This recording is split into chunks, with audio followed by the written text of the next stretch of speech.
सारी सृष्टि के परमेश्वर आपका धन्यवाद करते हैं, आपके चरणों में आते हैं आपकी आलोकता के लिए। परमेश्वर धन्यवाद है कि आप हमसे कितनी मोहब्बत करते हैं कि जीवितों की भूमि में रखें हमारे जीवन के लिए। परमेश्वर आपका नाम ही बहुत है, आपका नाम हमारे लिए कवच का काम करता है। आप त्रिकालदर्शी अंतर्यामी सर्वभौमिक परमेश्वर हैं, सारी सृष्टि के करने वाले, रचने वाले और संहार करने वाले भी आप हैं। सब कुछ तो आपके हाथ में है, परंतु मनुष्य जो है नहीं समझ पाता कि उसके जीवन में आपका महत्व क्या है। वो अपनी आंखों की अभिलाषा, शरीर की अभिलाषा, ज्ञान की अभिलाषा, जीविका की अभिलाषा के कारण आपसे दूर होते चले जा रहा है। सारे सृष्टि के परमेश्वर आपका धन्यवाद करते हुए आपके पवित्र नाम को लेने से पहले मैं अपनी बुद्धि, अपना ज्ञान छीण करता और पवित्र आत्मा की सहभागिता में आज यहाँ जो कुछ बोलूं, परमेश्वर सुनने वालों के कानों के द्वारा उनकी आत्मा तक ये वचन पहुंचे और उनके जीवन में बदलाव आए। और उनके जीवन में मात्र बदलाव सिर्फ सुनने और समझने वाला ना हो, वरंतु चलने वाला जरूर हो। क्योंकि जो तेरे मार्ग पे चलेगा वो स्वर्ग के मार्ग पे चलेगा, अनंत काल के मार्ग पे चलेगा, अनंत जीवन के काल पर चलेगा। धन्यवाद करते हुए सारी बातें आपको सौंपते हुए, हे मेरे परमेश्वर, त्रिएक परमेश्वर पिता, पुत्र और पवित्र आत्मा, मैं यहोवा परमेश्वर से यीशु के नाम से पवित्र आत्मा में इस प्रार्थना को मांगता, सुन और ग्रहण कर, आमीन। परमेश्वर का धन्यवाद हो कि शैतान अपनी हरकतों से बाज नहीं आता, कई तरीके की रुकावटें वो पैदा करना चाहता। लेकिन मनुष्य को भी अब ये समझना होगा कि वो आखिर पृथ्वी पे आने का उसका अपना प्रयोजन क्या है। आप और मैं देखिए बहुत ही ब्लेसेड लोग हैं। मैं लकी नहीं बोलूंगा, लकी तो कुछ समय तक अच्छा रहता है, लक चला तो, नहीं तो खत्म। लेकिन जो ब्लेसेड होते हैं, जिनको परमेश्वर की आशीषें रहती हैं, जो परमेश्वर के चुने हुए लोग रहते हैं, अभिषिक्त लोग रहते हैं, वो ही ब्लेसेड कहलाते हैं। और हम जो हैं ब्लेसेड हैं। किस बात से ब्लेसेड हैं? कि परमेश्वर ने अपने स्वरूप में हमको बनाया। हमको किसी और स्वरूप में ला सकता था वो, लेकिन उसने परमेश्वर का जो आत्मिक रूप है, ज्योतिर्मय रूप है, मृत्युंजय रूप है, उस रूप में परमेश्वर ने आप और मेरी रचना की है। वी आर ब्लेसेड, है ना? हम ब्लेसेड क्यों? क्योंकि हम अनंत काल के जीवन के लिए है, क्षणिक और अस्थिर जीवन के लिए नहीं है। हम जो हैं परमेश्वर आप में, सृष्टिकर्ता आप में, आपके नाम की महिमा को बढ़ाने के लिए अपने शरीर को आपके लिए उपयोग में देते हैं। और ये हम आपके धन्यवादी हैं कि आप हमारे शारीरिक जो शरीर है, हमारा संसारिक शरीर को जो अपवित्र है, होंठ अशुद्ध है, आंखें निर्मल नहीं है, उसमें बहुत सी लालसाएं, बहुत सी पिपासा, बहुत से व्यभिचार के कारण आंखों के द्वारा ही उत्पन्न होते हैं।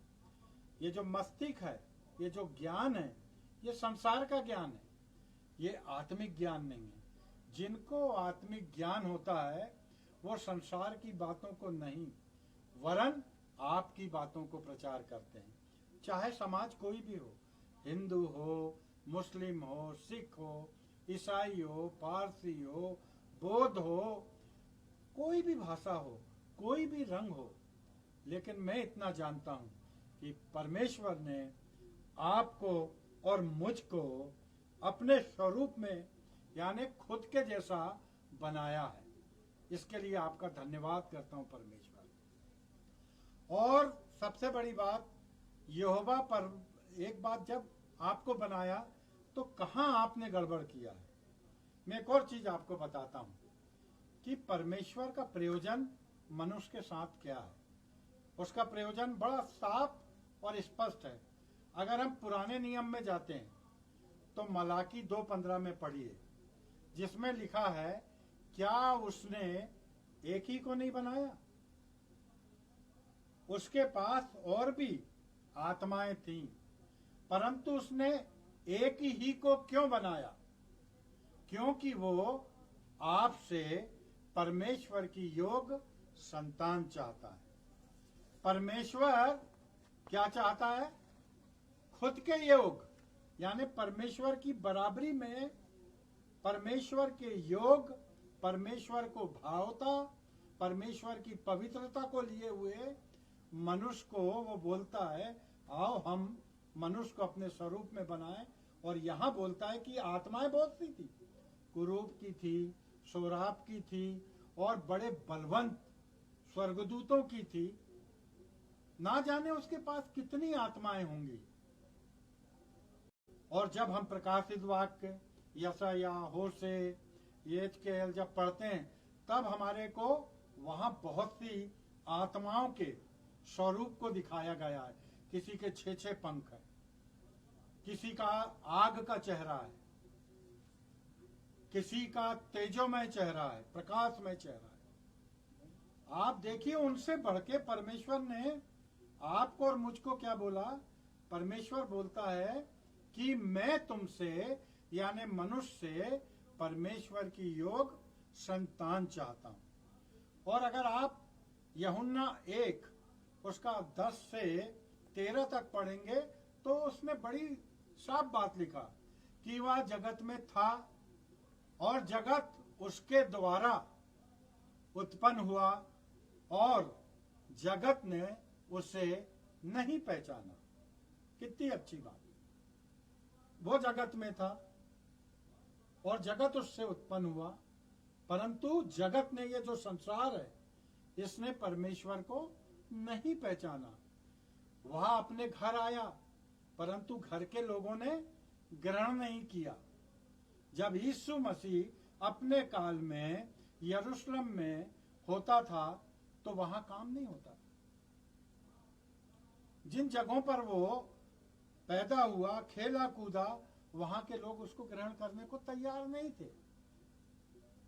परंतु जितनों ने उस पर विश्वास किया, उसने उन्हें संतान होने का अधिकार दिया। और संतान होने का अधिकार इसलिए दिया कि वो उस पर विश्वास करते हैं। फिर बोलता है कि ना तो वो लहू से, ना तो वो शरीर की इच्छा से, ना मनुष्य की इच्छा से, परंतु परमेश्वर की इच्छा से उत्पन्न हुए हैं। आप और मैं जो हैं, मेरा सरनेम चौकसे है, रोबिन भाई का जोसेफ है, किसी का सिंह है, किसी का लाल है, नाना प्रकार की सरनेम है। लेकिन ये हमारे माता पिता ने हमें पैदा नहीं किया है। शादी के बाद उन्हें पता ही नहीं चला।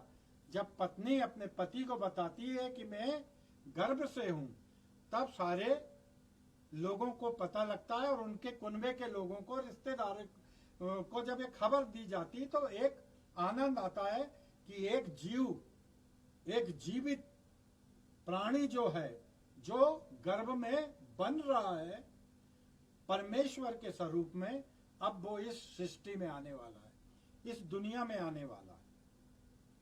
लेकिन किसकी इच्छा से? माता पिता की इच्छा से नहीं, परमेश्वर की इच्छा से। ना तो वो लहू से, ना तो वो शरीर की इच्छा से, ना मनुष्य की इच्छा से, परंतु परमेश्वर की इच्छा से उत्पन्न हुआ है। और इसी को अगर हम और अच्छे से देखेंगे तो अय्यूब 10 का 10 से 12 में बहुत अच्छा लिखा है, क्या तूने मुझे दूध की तरह उड़ेल कर दही की तरह नहीं जमाया? कैसी सुंदर बात है। दूध को जब दही का बनाना होता है तो हम थोड़ा नींबू डाल के उसको फाड़ते हैं और रात भर रखते हैं, उसके बाद वो दही की तरह बनता है। और फिर तूने मुझ पर चमड़ा और मांस चढ़ाया और हड्डियां और सारी नसों को गूंथ कर तूने मुझे जीवन दिया है। फिर तूने मुझ पर चमड़ा और मांस चढ़ाया और हड्डियां और नसें गूंथ कर मुझे बनाया है। तूने मुझे जीवन दिया और मुझ पर करुणा और तेरी चौकसी से मेरे प्राण की रक्षा होती है। कैसी सुंदर बात है ना, सुंदर बात कि परमेश्वर हमारे प्राण के लिए चौकसी करता है। हमारे नथनों में उसने जीवन की सांस फूका है, फ्री ऑफ कास्ट ऑक्सीजन दे रहा है, सेंत मेंत में बुद्धि और शरीर दिया है। वो अपने प्रयोजन के लिए, पवित्रता के लिए, अच्छे स्वभाव के लिए, दीनता के लिए, कृपा के लिए, लोगों की भलाई के लिए दिया है। ये जीवन नश्वर है, अस्थिर जीवन है। यहाँ कोई हमारा डेरा नहीं है, हम अजर अमर नहीं है। जो पृथ्वी पे आया उसे मरना है, चाहे वो किसी भी देवता के रूप में आया हो तो उसको भी प्राण छोड़ना पड़ा है। हिंदू धर्म में राम को आदर्श माना जाता है, राम के चरित्र को आदर्श माना जाता है। वो उनके आचरण में, व्यवहार में है। राम एक नाम हो सकता है, लेकिन परमेश्वरी बात हर समाज में है। उसी तरीके से हम अगर मसीह हैं तो हमको मसीह का स्वभाव लाना पड़ेगा। हमको मसीह का स्वभाव के साथ मसीह की पवित्रता लानी पड़ेगी। मात्र मनुष्य योनि में आ जाना सब कुछ नहीं है प्रियो। और हम नाना प्रकार के जीवन को अपनी शारीरिक अभिलाषाओं के कारण, मानसिक अभिलाषाओं के कारण, आंखों की अभिलाषाओं के कारण, शरीर की अभिलाषाओं के कारण नित्य प्रतिदिन बिगाड़ते जाते हैं। हमको किसी को बाहर से आके मारना नहीं पड़ता। हमारे ऐब, हमारे शौक, हमारी अधर्मिता, हमारे पाप, हमारी जलन, हमारे ढा, हमारा लुचपन, हमारा असंयमीपन, हमारी ढीठता, हमारा घमंड, हमारा कृपाहीन होना, माता पिता की आज्ञा नहीं मानना, अपवित्र रहना, अकृतज्ञ रहना, विश्वासघाती हो जाना और भले के बैरी हो जाना, ये हमारे जीवन का महत्व नहीं है, हमारे जीवन की जरूरत नहीं है। हम में दया हो, हम में कृपा हो, हम में दीनता हो, हम में मृदुता हो, हम में मेल मिलाप हो, हम में प्रेम हो, हम में विश्वास हो, हम में आशा हो, हम में आनंद हो, हम में खुशी हो, हम में एक दूसरे की भलाई करने की बात हो। हमारी क्षमता के अनुसार भी हम किसी और की मदद करते हैं। आज पूरे संसार को देखिएगा, ये संसार का अंत का समय है। निश्चित मानिए, चाहे आप हिंदू धर्म में देख लिए कि जब जब पाप बढ़ेगा, अधर्म का नाश करने भगवान किसी रूप में आएंगे। आप मुस्लिम धर्म को देख लीजिए, कयामत होगी और कयामत की रात को सब कुछ खत्म हो जाएगा। बाइबल में भी लिखा हुआ है कि अंत के दिन बहुत निकट आ गए हैं।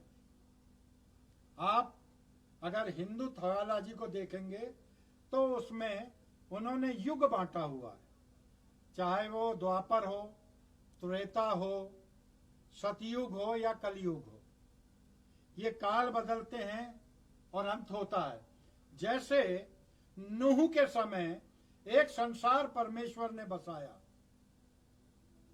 आदम की वंशावली से लेके आएंगे तो नूह तक आप देखेंगे कि नूह के कार्यकाल में एक ऐसा घोर प्रलय आया कि परमेश्वर ने पूरे जल से पृथ्वी की हर चीज को नाश कर दिया।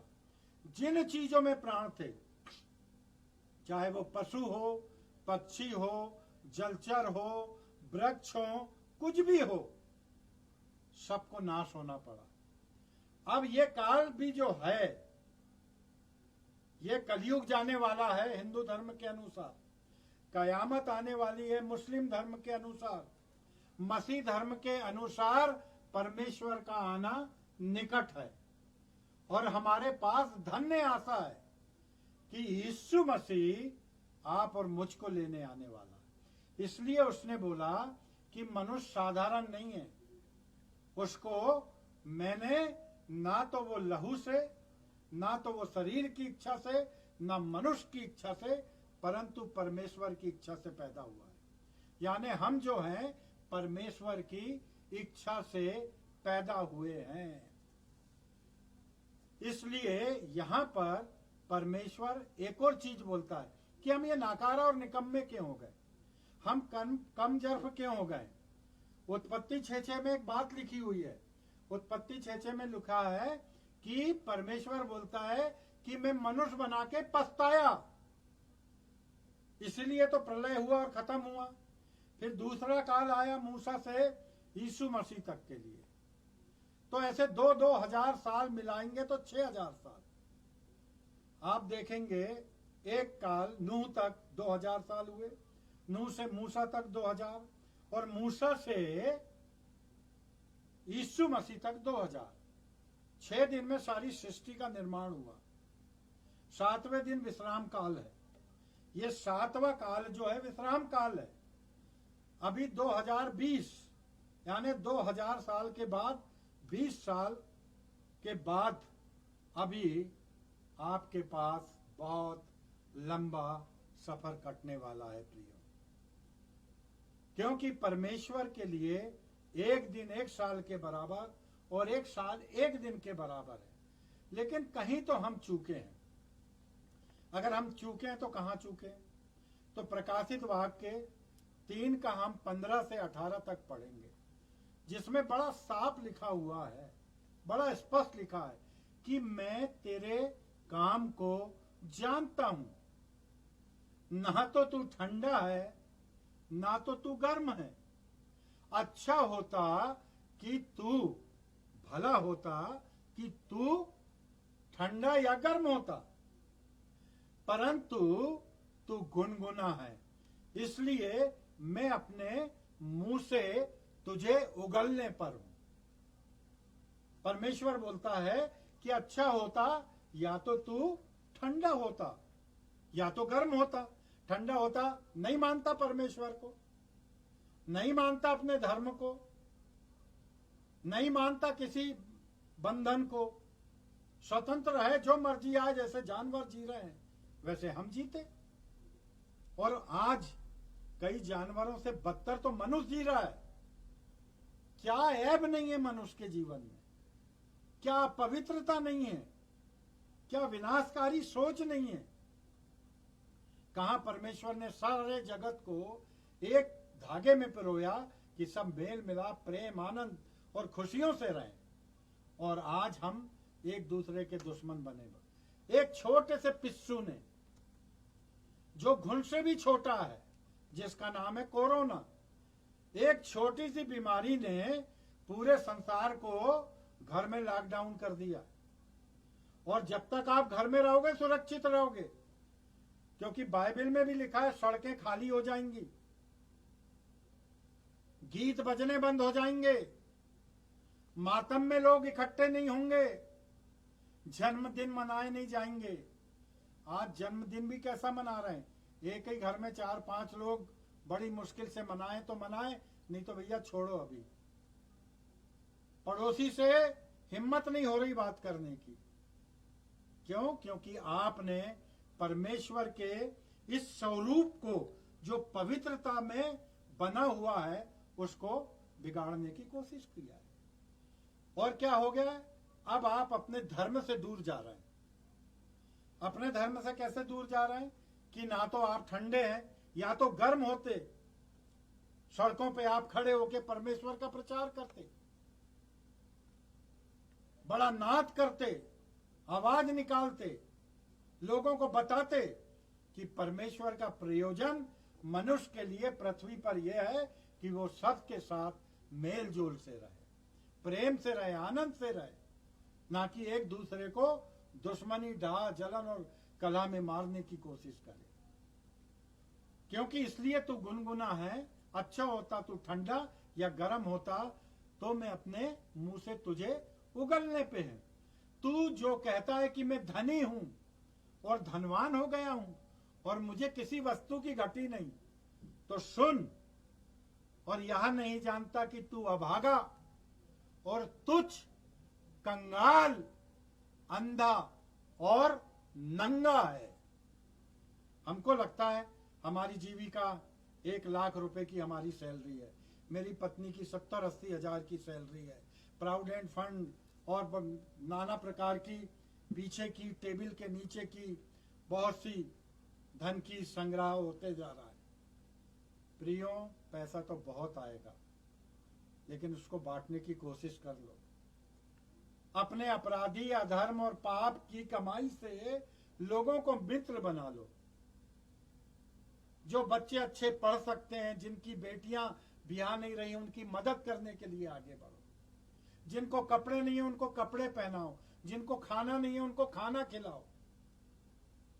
मैं कभी नहीं बताता मैं क्या कर रहा हूं, लेकिन परमेश्वर ने मेरे अंदर दया रखी है और मैं जो पैसा कमाता हूं उसका 10वां भाग परमेश्वर के भवन में, परमेश्वर के लोगों की मदद के लिए, लाचार और बेबस की मदद करने के लिए करता हूं।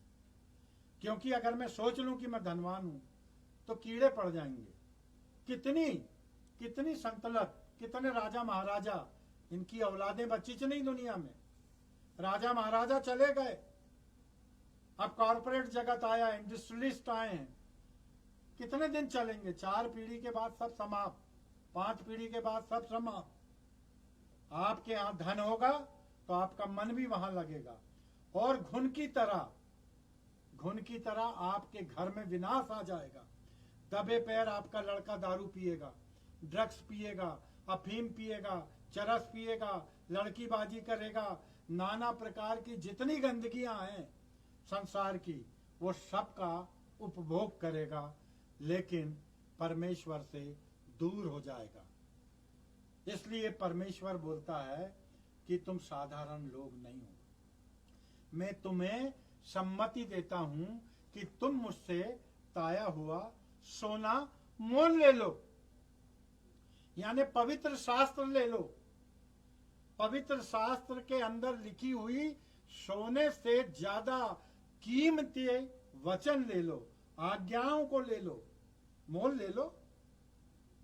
एक बाइबिल अपने हाथ में लो, एक पाक कुरान अपने हाथ में लो, एक वेद अपने हाथ में लो, एक गुरु ग्रंथ अपने हाथ में लो और महसूस करो कि परमेश्वर ने धर्म के अनुसार मनुष्य को नहीं बनाया। परमेश्वर ने आप और मुझको प्रेम के लिए बनाया है, भलाई के लिए बनाया है। इसलिए बोलता है कि मुझसे सम्मति ले लो, यानी ताया हुआ सोना, यानी बाइबिल ले लो मेरे धर्म के लिए। मेरे धर्म के लिए अगर मैं मसीह हूं तो सबसे पहले मेरे हाथ में बाइबिल आना चाहिए। होता क्या है, बच्चा जब फर्स्ट क्लास फर्स्ट पास होता है या बहुत अच्छा वो काम करता है, कोई प्रतियोगिता जीतता है या अच्छे नंबरों से पास होता है, कोई मोटरसाइकिल लाके दे रहा है, कोई मोबाइल दे रहा है, कोई लैपटॉप दे रहा है, कोई वाईफाई बना के घर में उसको सारी चीजों की सुविधा दे रहा है। लेकिन रात को वो क्या कर रहा है, किसी ने देखा है? कभी किसी ने अपने धर्म शास्त्र को दिया है?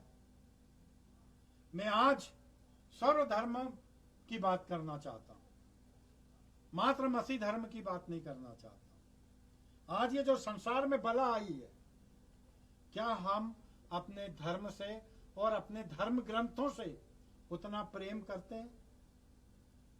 ना आज कोई कौम, इन बातों को समझ पा रही है। इसलिए हमारे सामने बहुत मुश्किलें आ रही हैं। और यहां परमेश्वर बोलता है कि तू मुझसे क्या कर, मुझसे सम्मति कर, मुझसे एक वादा कर कि परमेश्वर के धर्मशास्त्र को मैं अपने हाथ में रखूंगा, पवित्र बाइबल को मैं अपने हृदय में, अपने नजदीक रखूंगा, हृदय के। यहां पे बहुत सी जाले लगे हुए हैं। ये जो चक्षु है ना संसार का, ये कुछ समय के लिए है, संसारिक, शारीरिक और शैतानी है। याकूब 3:13-18 लिख लो, पढ़ लेना घर पे। ये जो ज्ञान है वो संसारिक, शारीरिक और शैतानी है, आत्मिक ज्ञान नहीं है। क्योंकि जो ज्ञान ऊपर से आता है पहले पवित्र होता है, मृदु होता है, मेल मिलाप लिए हुए होता है और अच्छी चीजों से भरा होता है। परंतु ये जो ज्ञान है संसार का, रात के अंधेरे में सारे वो कुकर्म कराएगा जो मनुष्य के लिए परमेश्वर ने अवैध रूप से हर्डल्स और बैरिकेड लगाया, चारों तरफ हर्डल्स लगाया, लेकिन हम सही ढंग से उसका इस्तेमाल प्रयोग नहीं कर पाते। और इसलिए बोलता है कि मुझसे श्वेत वस्त्र ले ले। श्वेत वस्त्र का मतलब है पवित्रता ले ले, पवित्रता ओढ़ ले, पवित्रता में उठ, पवित्रता में बैठ, पवित्रता में चल फिर, पवित्रता में बातचीत कर, पवित्रता में तेरी भलाई दिखने पाए। और आंखों में लगाने के लिए सुरमा ले ले कि तेरा नंगापन ढांप लिया जाए, छुपा लिया जाए। और वो क्या है? परमेश्वर की आज्ञा, परमेश्वर का पवित्र शास्त्र हमारे लिए त्रेक है। वो पिता भी है, वो पुत्र भी है और वो पवित्र आत्मा भी है। पिता यहोवा हो गया जो पालन करता है, पुत्र यीशु मसीह हो गया जो उद्धार करता है और हमारी रक्षा करता है, और पवित्र आत्मा जो हमारा मार्गदर्शन करती है, हमें साथ साथ लेके चलती है। और अगर आप ये चीजें नहीं रखोगे अपने पास तो आप गुनगुने हैं और परमेश्वर आपको उगलने पर है। उगलने का मतलब कोई उल्टी नहीं आ रही है, उगलने का मतलब है तेरे को आंख से दूर कर देगा, ओट में कर देगा, तेरे से पीठ कर लेगा, चेहरे से चेहरा नहीं मिलाएगा, क्योंकि तेरे अधर्म और तेरे पाप जो हैं लहू से भी ज्यादा लाल हो गए, और उसको परमेश्वर को छोड़ कोई नहीं बदल सकता। तो मेरे प्रिय भाई और बहनों, आप इस बात को बहुत अच्छे से समझ लो, क्योंकि परमेश्वर शमूएल 2:22-31 में बहुत अच्छी बोलता है कि ईश्वर की गति खरी है और यहोवा का वचन ताया हुआ है, वो अपने सब शरणागत की ढाल है। परमेश्वर आप और मुझको बताता है कि परमेश्वर की गति यानी चलने की तीव्रता क्या है? खरी है, बेदाग है, खरा सोना बोलते ना, जिसमें कोई दाग नहीं, धब्बा नहीं, झुर्री नहीं, उसकी गति खरी है। और उसका वचन जो है, जिस तरीके से सोने को ताया जाता है, सोने को ताया जाता है और सोने में सुहागा दिया जाता है, गर्म करके उसको आप आभूषण के रूप में बनाते हैं, ताया जाता है, उससे भी बढ़कर वचन है परमेश्वर का। और वो अपने शरणागतों की, और जो परमेश्वर के सामने घुटनों पे आता है और परमेश्वर से रात दिन प्रार्थना करता है, लोलीन रहता है, धर्मशास्त्र से और वचन से सटा हुआ रहता है, चिपका हुआ रहता है, जैसे एक झाड़ पर बैल जो होती है उसकी एक खूबी है, आप छोटा झाड़ रखोगे वो छोटे में फैलेगी, आप एक बड़ा झाड़ रख दो तो एक दिन सबसे ऊंची टहनी के ऊपर जाएगी। उसी तरीके से परमेश्वर जब अपने शरणागत के लिए ढाल ठहरता है कि किसी भी तरीके की कोई बीमारी, कोई दुख, कोई परेशानी, कोई अन्याय कुछ भी होगा, उससे बचाने के लिए परमेश्वर का नाम ढाल की तरह आपके सामने आ जाता है। आपके अधर्म, आपके पापों को दूर करके, मिटा के, पीछे फेंक के, बिना स्मरण किए, बिना क्रोध किए आपको माफी देता है बारंबार। जैसे एक संसारिक पिता भी गुस्से में 2-4 छांटे मार देता है, छड़ी मार देता है, लेकिन ये वो पिता है जो आप और मेरी आप पवित्रता को, जिनके घाव इतने घिनौने और दुर्गंध वाले हैं, उनको भी वो माफ करता है। शैतान काम करेगा तो शैतान के पास जाना क्यों? इसलिए उसके वचन से क्या बोलता है? ताया हुआ सोना मुझसे मोल ले ले।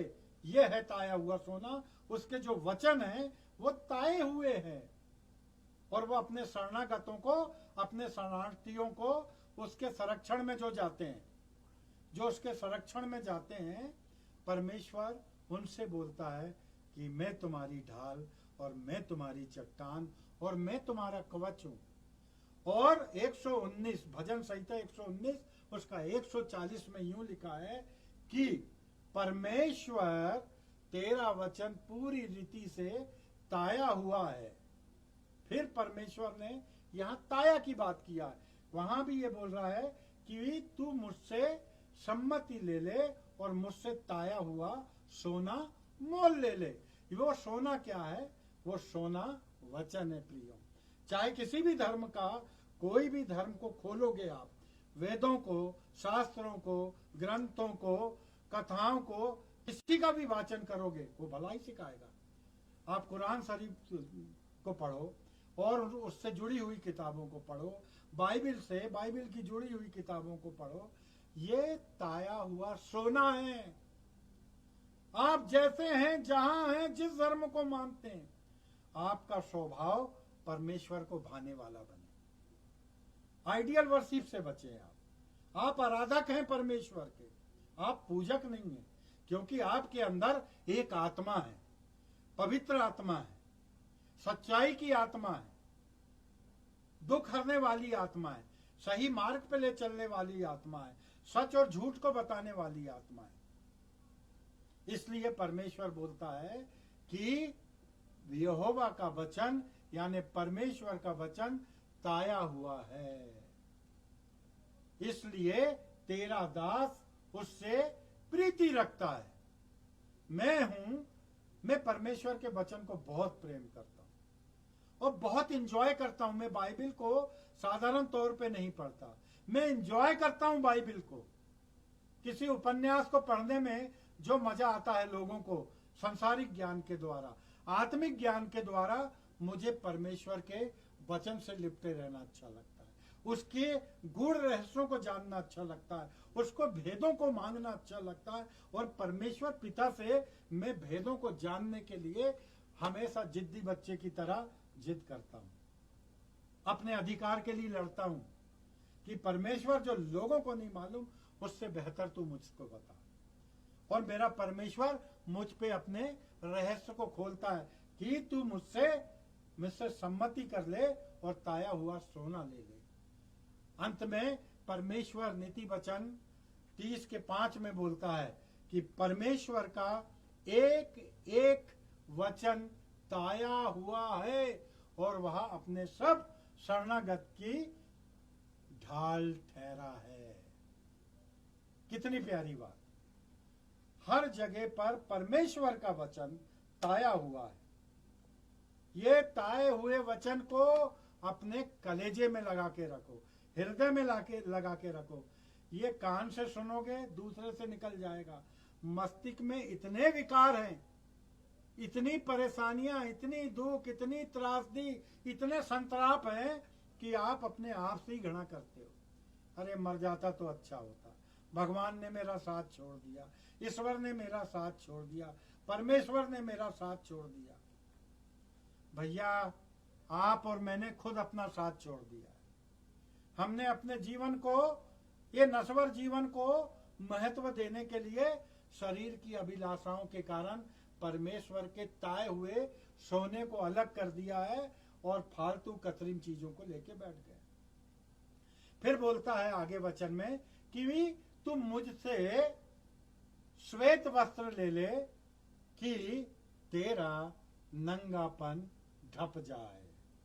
कितनी बड़ी बात। श्वेत वस्त्र मतलब तू वचन को पढ़, पवित्रता को ले, पवित्रता को ओढ़ ले, उठते बैठते चलते फिरते कहते बात करते गीतों को गाते वाद बजाते परमेश्वर की स्तुति कर, परमेश्वर की जय जयकार कर, परमेश्वर के जयगान सुना, परमेश्वर की अच्छी अच्छी बातें बता, परमेश्वर के मार्गों पे लेके चल।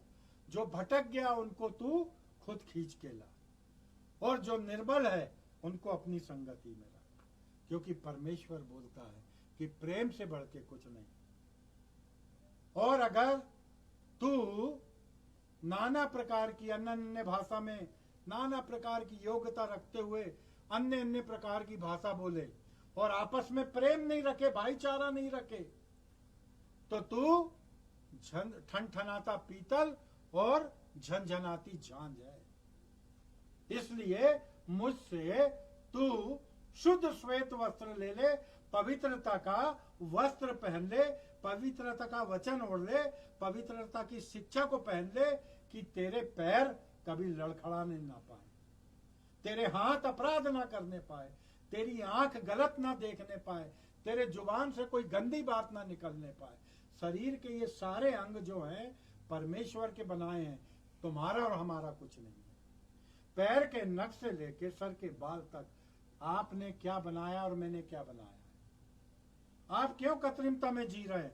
आपने कुछ नहीं बनाया है, मैंने कुछ नहीं बनाया है। ये सांसें भी उधार की हैं। आज ये परमेश्वर सांस रोक दे, संसार खत्म हो जाएगा। कोरोना अगर वायु में फैल जाता, सोचो, बेसमय बाढ़ आ रही है, बेसमय भूकंप आ रहे हैं, बेसमय सुनामी आ रही है, ज्वालामुखी फूट रहे हैं, धरतियां धधक रही हैं, नीचे जमीन अंदर की अंदर खिसक रही है, आग लगी है, कैलिफोर्निया से लेके न्यूयॉर्क तक आने की स्थिति में आ गई है। Australia, America, Japan, New Zealand, Korea, China और एशिया के बहुत से देश घरों में पानी भर रहा है। सैकड़ों साल के बाद इटली के वेनिस शहर में घर घर के अंदर पानी घुस गया, जो कभी नहीं हुआ। पानी का शहर पानी में ही चले जाने वाला। इसलिए प्रियो, परमेश्वर बोलता है मुझसे श्वेत वस्त्र ले ले कि तेरा नंगापन, तेरे जो घिनौने पाप दिखते हैं, बेविचार दिखता है, शराबखोरी दिखती है, लालचपन दिखता है, स्वार्थ दिखता है, निंदा और डाह दिखती है, तू उससे बच जाएगा। तू सिगरेट पीने से, गुटखा खाने से बच जाएगा। तू अपने ओंठों को अशुद्ध मत कर, क्योंकि वो तेरा नहीं, परमेश्वर का है। तुझे परमेश्वर ने अपने स्वरूप में, अपनी पवित्रता में बनाया है। इसलिए प्रियो, अच्छे से समझ लो, अच्छे से जान लो, क्योंकि परमेश्वर बोलता है तेरे नंगेपन ढांपने के लिए तू मेरे वचन की स्तुति कर, मेरे वचन से लिपटा रहे, मेरे वचन की बात मान, मेरी आज्ञाओं पे चल। और लिखा है कि मुझसे आंखों के लिए सुरमा ले ले कि तू देखने लगे। क्या बोल रहा है परमेश्वर? कि तू आंखों के लिए सुरमा ले ले कि देखने लगे। यानी तू अभी जो है अंधा है। अभी तेरी संसारिक जो मति है, संसारिक जो आंखें हैं, संसारिक जो ज्ञान है, ये पूर्ण रूप से तुझे अंधकार की ओर ले जा रहा है।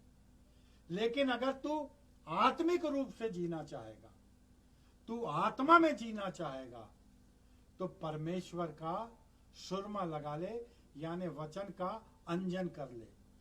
एक जमाने में, अब तो आज के आधुनिक बच्चे जानते नहीं कि सुरमा क्या है।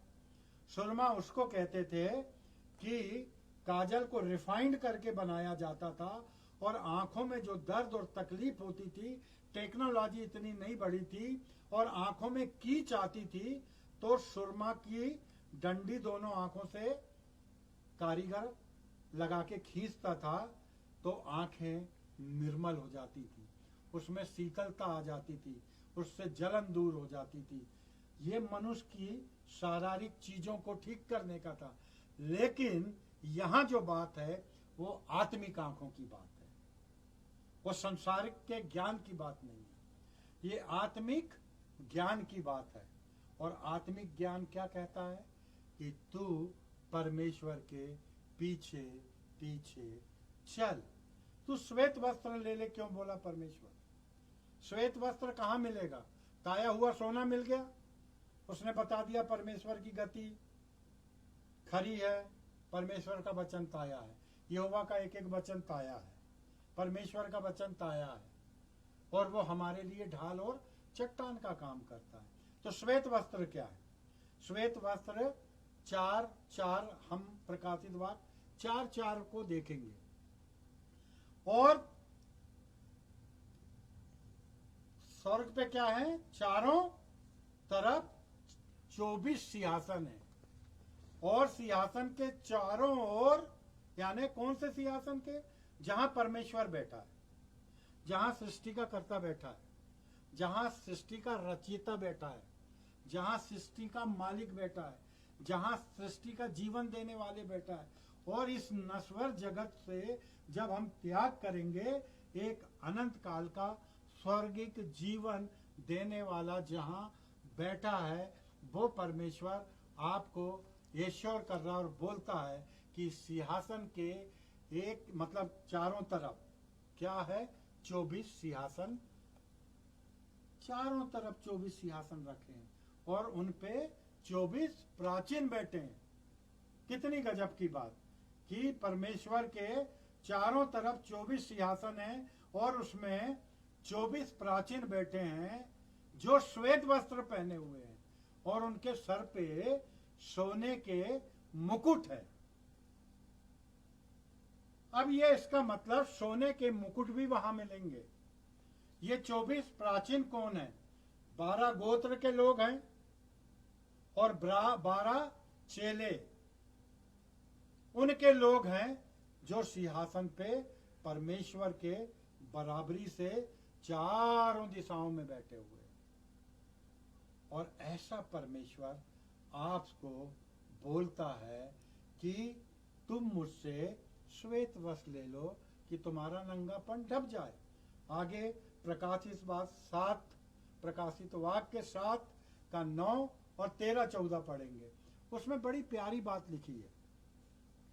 परमेश्वर ने प्रकाशित वाक्य 7-9 में यूं लिखा है कि इसके बाद मैंने दृष्टि की और देखो, हर एक जाति और कुल, लोग, भाषा, एक ऐसी बड़ी भीड़ जिसे कोई गिन नहीं सकता था, श्वेत वस्त्र पहनी हुई है, और अपने हाथों में क्या लिया हुआ है? खजूर की डाली लिए हुए सिंहासन के सामने और मेमने के सामने खड़ी है। वो खजूर की डाली, यानी वो जो खजूर रविवार आप पाम संडे मनाते हैं, वो स्वर्ग में भी मनाया जाता है। अभी तो हमारे हाथों में खजूर की क्या छीन की डाली नहीं रहती, और हमारे बच्चे उस जुलूस में शामिल नहीं होना चाहते। और यहाँ एक ऐसी भीड़, कुल, जाति, भाषा, और वो सारे लोग श्वेत वस्त्र पहने हुए हैं, और लिखा है कि उन्हें कोई गिन नहीं सकता। और हाथों में क्या लिया हुआ है? खजूर की डाली लिए हुए परमेश्वर के सिंहासन के सामने और मेमने के सामने खड़े। क्या वो आप और मैं हो सकते हैं? क्या मेरे और आपका परिवार का कोई हो सकता है?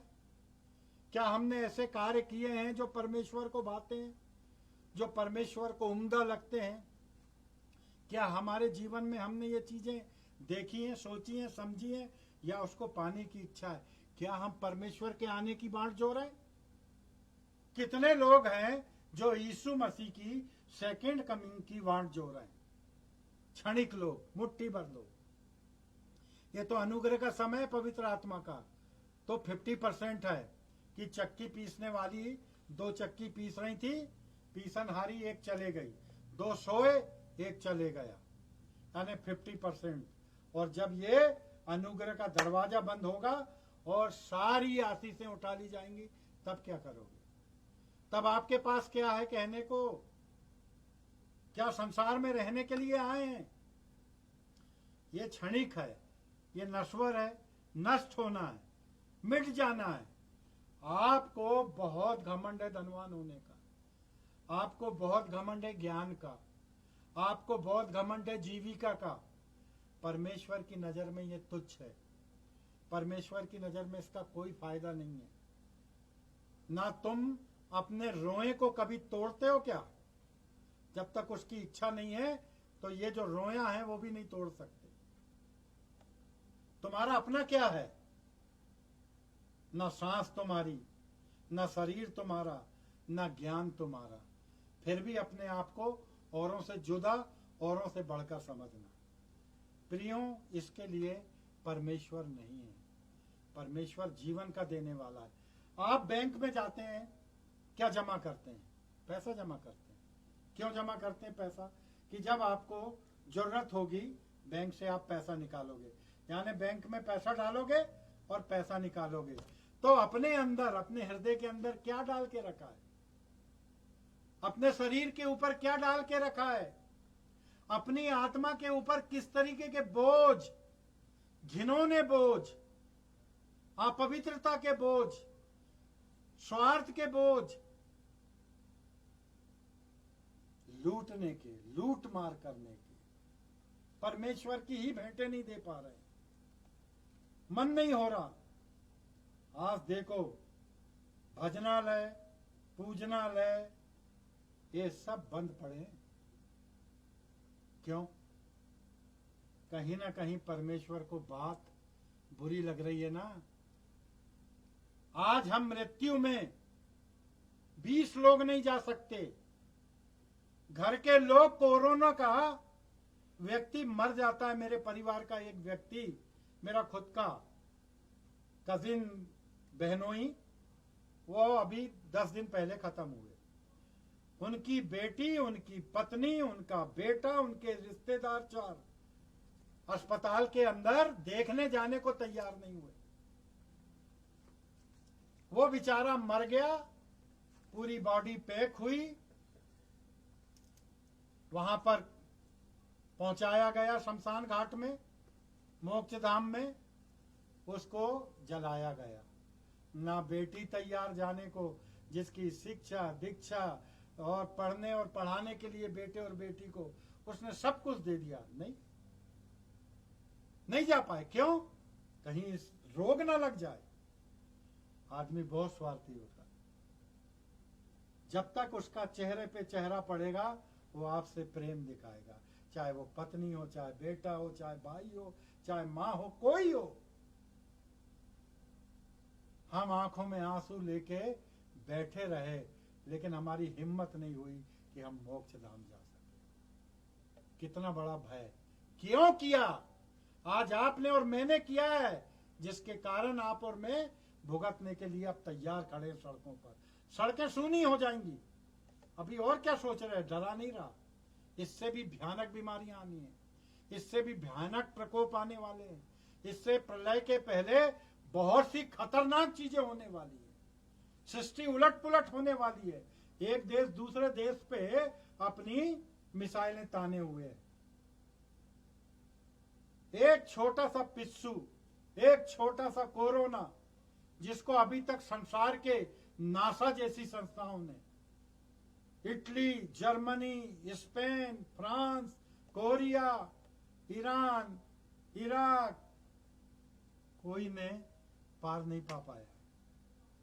पहचान ही नहीं आ रहा ये क्या है। तो ये मान के चलो फर्स्ट अल्टीमेटम है। ये जितना बढ़िया शरीर दिया है परमेश्वर ने, उतनी बुरी तरीके से खरोच भी देगा अगर अब आप नहीं सुधरे, अब आप में बदलाव नहीं आया। आपका जीवन आध्यात्मिक जीवन नहीं होगा, आपका जीवन परमेश्वर को भाने वाला जीवन नहीं होगा, तो मान के चलना कहानी आपकी खत्म हो रही है। इसलिए श्वेत वस्त्र ले ले, सुरमा ले ले, आंखों में लगाने के लिए वचन रूपी सुरमा ले ले बोलता है परमेश्वर। इसलिए परमेश्वर प्रकाशित वाक्य 21 में 1 से 3 में बहुत अच्छी बात बोलता है।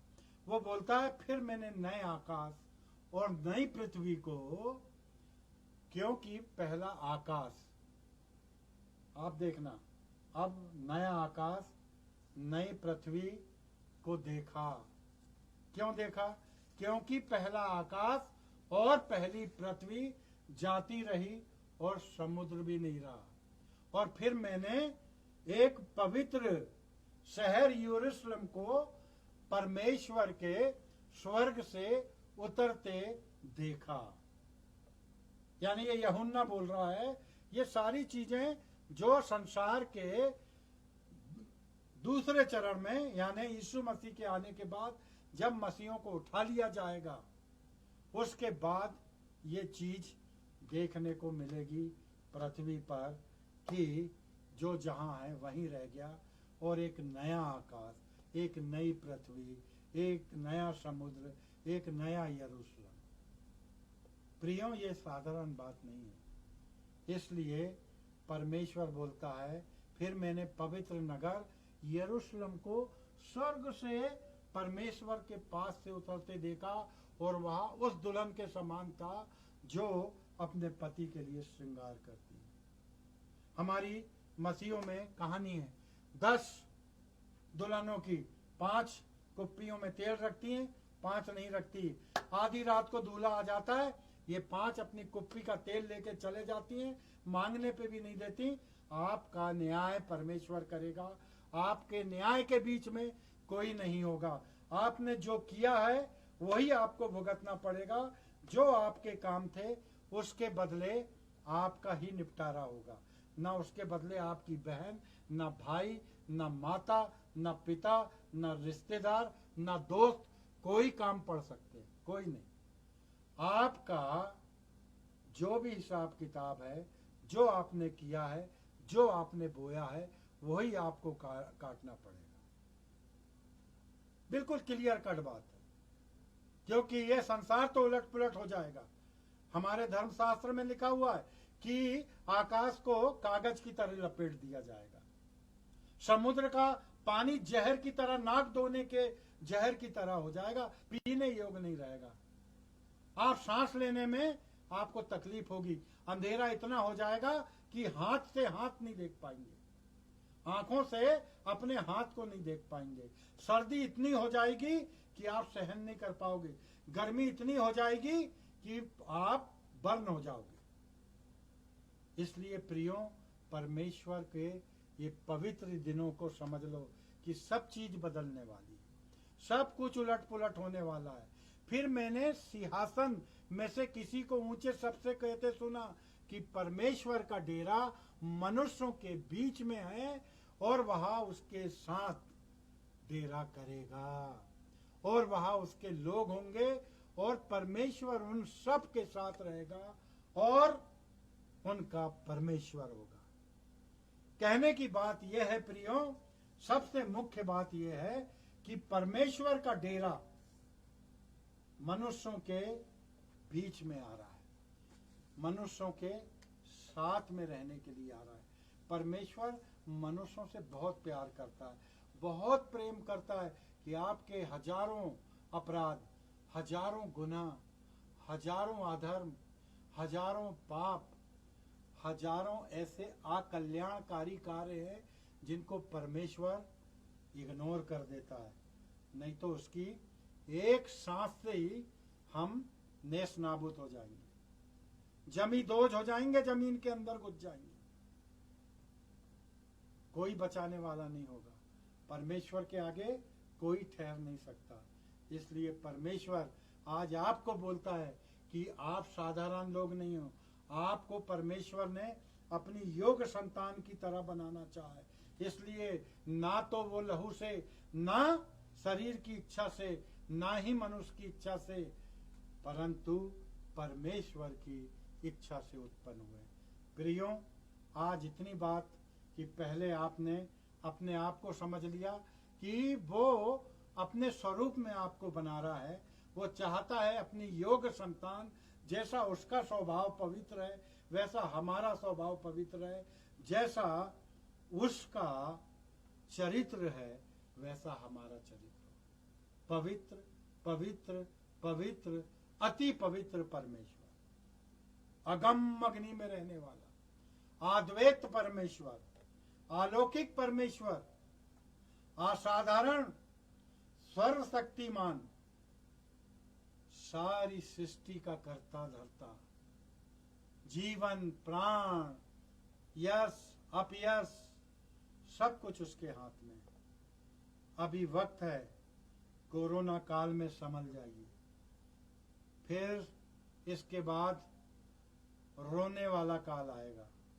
सिर्फ दांत पीसोगे, किटकिटाओगे, छातियां पीटोगे, बाल नोचोगे, शरीर को नोचोगे, बचाने वाला कोई नहीं होगा।